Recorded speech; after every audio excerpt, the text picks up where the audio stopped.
Bayangin kalau tiba-tiba udara yang kita hirup sehari-hari berubah jadi racun yang membunuh kita pelan-pelan. Gak bisa napas, gak bisa kabur, dan dalam hitungan waktu seluruh populasi punah. Kedengeran kayak film sci-fi kan? Tapi ini kejadian nyata. Cuma bukan manusia yang kena, melainkan makhluk yang menguasai bumi miliaran tahun lalu. Waktu itu bumi jauh dari kata ramah. Langit bukan biru tapi oranye kecoklatan. Lautan bukan biru jernih tapi hijau keruh penuh zat besi. Dan yang paling penting, udara nggak punya oksigen bebas seperti sekarang. Bagi kita ini neraka. Tapi buat makhluk yang hidup saat itu rumah mereka. Terus apa yang terjadi? Kenapa mereka tiba-tiba menghilang? Inilah kisah tentang Great Oxygenation Event. Salah satu peristiwa paling dramatis dalam sejarah planet ini. Dan anehnya semua dimulai dari sesuatu yang ukurannya lebih kecil dari ujung jarum. Sekarang balik ke 3,5 miliar tahun yang lalu. Nggak ada hutan, nggak ada burung berkicau, dan tentu aja nggak ada manusia. Yang ada cuma planet yang panas, berbatu, dan tertutup atmosfer tebal yang isinya lebih banyak racun daripada oksigen. Kalau kita tiba-tiba teleport ke zaman ini, kita bakal langsung mati lemas dalam hitungan detik. Atmosfernya penuh karbon dioksida, metana, dan amonia. Nggak ada oksigen buat bernapas, tapi buat mikroba yang hidup saat itu, ini justru lingkungan yang nyaman. Kebanyakan dari mereka adalah bakteri anaerob. Makhluk yang bisa hidup tanpa oksigen. Mereka berkembang biak di dasar lautan, di tengah lumpur panas dan di kolam penuh gas beracun. Mereka nggak perlu cahaya matahari, nggak perlu udara segar, cukup zat kimia dari sekeliling mereka. Tapi segalanya berubah ketika pemain baru muncul, cyanobacteria. Cyanobacteria ini mungkin nggak menarik buat dilihat. Mereka cuma kumpulan sel kecil yang hidup di air. Tapi mereka punya satu trik yang mengubah segalanya, fotosintesis. Mereka menangkap cahaya matahari, mengambil karbon dioksida dan air, lalu menghasilkan energi untuk diri mereka sendiri. Dan yang paling penting, mereka membuang sisa produksinya, oksigen. Di awal-awal, oksigen yang mereka hasilkan langsung habis karena bereaksi dengan zat lain di lautan. Tapi makin lama, makin banyak cyanobacteria yang berkembang biak. Dan makin banyak oksigen yang mereka buang ke air. Sampai akhirnya laut mulai jenuh. Oksigen yang tadinya langsung hilang kini mulai naik ke atmosfer. Dan disinilah segalanya mulai salah. Sangat salah buat makhluk yang selama ini hidup nyaman tanpa oksigen. Kalian mungkin berpikir, ya ampun, oksigen bagus dong, kehidupan makin sehat. tapi enggak buat penghuni awal bumi. Bagi bakteri anaerob, oksigen adalah racun mematikan. Sel mereka dirusak oleh molekul oksigen yang agresif. Metabolisme mereka gagal dan perlahan mereka mulai punah. Ini mirip kayak kita kalau kita tiba-tiba disuruh hidup di atmosfer yang isinya 100% karbon monoksida. Selama jutaan tahun, oksigen terus meningkat dan membunuh spesies yang gak bisa beradaptasi. Ini adalah salah satu kepunahan massal terbesar yang pernah terjadi di bumi. Dan semua gara-gara bakteri kecil yang gak sengaja menghasilkan oksigen. Tapi bukan cuma mikroba yang kena dampaknya. Laut pun mulai berubah drastis.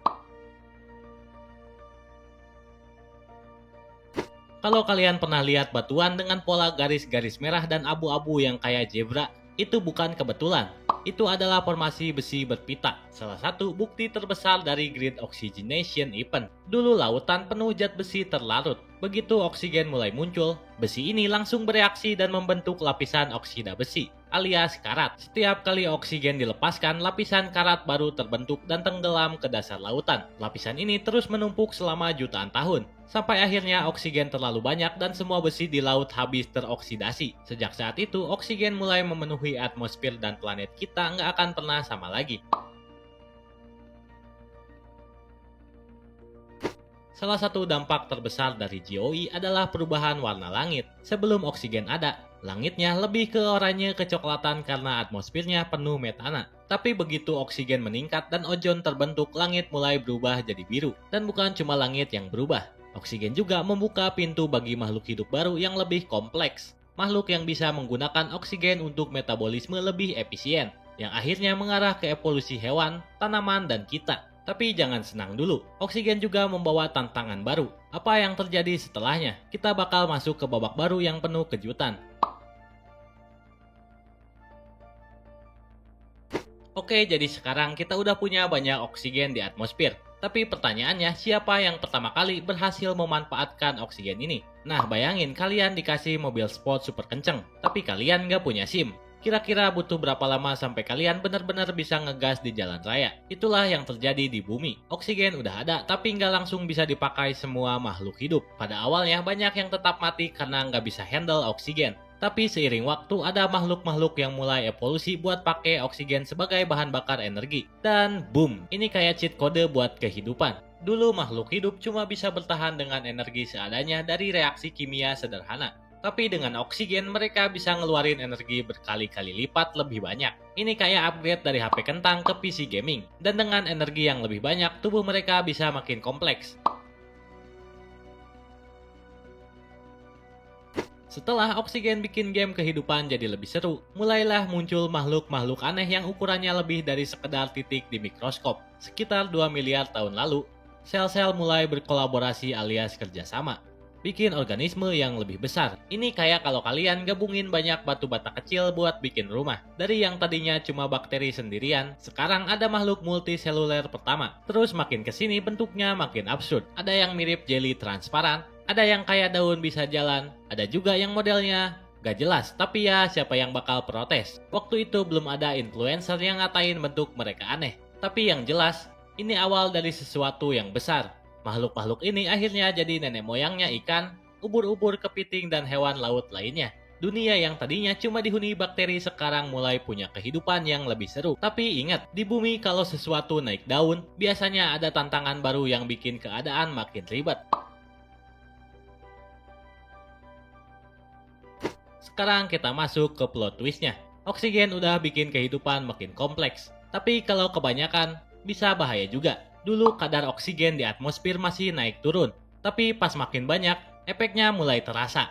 Ada sesuatu yang disebut hiperoksia, yaitu kondisi di mana oksigen berlebihan di atmosfer. Gue kasih analogi gampang. Bayangin kalau kalian lagi makan gorengan enak banget, 1 oke, 2 mantap, tapi kalau 10 bisa-bisa perut kalian mogok. Nah begitu juga sama oksigen. Dengan oksigen berlimpah, hal-hal jadi lebih mudah terbakar. Bahkan ada masa di mana api bisa lebih gampang nyebar karena atmosfernya punya lebih banyak oksigen dari sekarang. Artinya hutan-hutan zaman dulu gampang banget kebakar. Jadi oksigen bukan cuma penyelamat, tapi juga bisa jadi ancaman kalau jumlahnya nggak seimbang.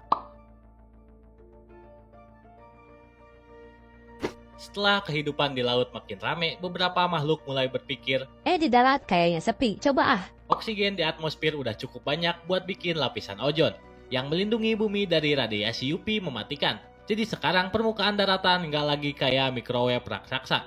Akhirnya makhluk pertama mulai naik ke darat. Awalnya yang naik itu bukan hewan, tapi tanaman. Lumut-lumutan kecil mulai tumbuh di batu-batu. Terus setelah beberapa juta tahun, binatang juga mulai coba-coba naik. Yang pertama hewan mirip ikan yang bisa ngesot di lumpur. Nenek moyangnya amfibi modern. Mereka pelan-pelan belajar gimana cara hidup di darat. Mulai dari beradaptasi dengan oksigen di atmosfer, sampai belajar cara jalan. Ini adalah langkah pertama menuju munculnya dinosaurus, mamalia, dan akhirnya manusia. Jadi sekarang kita bisa tarik benang merahnya. Kalau GOE ini nggak pernah terjadi, dunia bakal beda jauh banget. Nggak bakal ada oksigen di atmosfer, nggak ada ozon, nggak ada kehidupan di darat. Nggak bakal ada organisme aerob yang pakai oksigen, nggak ada hewan besar, nggak ada GOE, sama dengan nggak ada kita. Pikirin ini rasanya kayak efek kupu-kupu di level kosmik. Sebuah perubahan kecil miliaran tahun lalu, yaitu bakteri yang iseng buang oksigen, jadi faktor utama kenapa kita bisa duduk di sini sekarang. Nonton YouTube dan scrolling komentar. Ini bikin kita sadar bahwa perubahan kecil bisa punya efek gede banget dalam jangka panjang. Perubahan kecil bisa ngubah segalanya. Satu bakteri kecil aja bisa bikin dunia jadi planet yang penuh kehidupan kompleks. Sekarang pertanyaannya, apa perubahan kecil yang lagi kita buat hari ini? ZOE ngajarin kita satu hal. Kita udah lihat gimana oksigen bisa bikin kehidupan meledak, tapi juga bisa jadi ancaman kalau nggak seimbang. Sekarang kita ada di zaman dimana kita yang pegang kendali perubahan lingkungan. Apa kita bakal bikin dunia lebih baik, atau malah bikin GOE versi modern? Dengan polusi dan perubahan iklim, gua lempar ke kalian. Menurut kalian kita lagi di fase perubahan besar nggak sih? Dan kalau iya, apa yang bakal terjadi dalam jutaan tahun ke depan? Tulis di komentar, gua pengen tahu pendapat kalian. Jangan lupa like, share, dan subscribe buat lebih banyak video seru tentang sejarah bumi dan sains keren lainnya.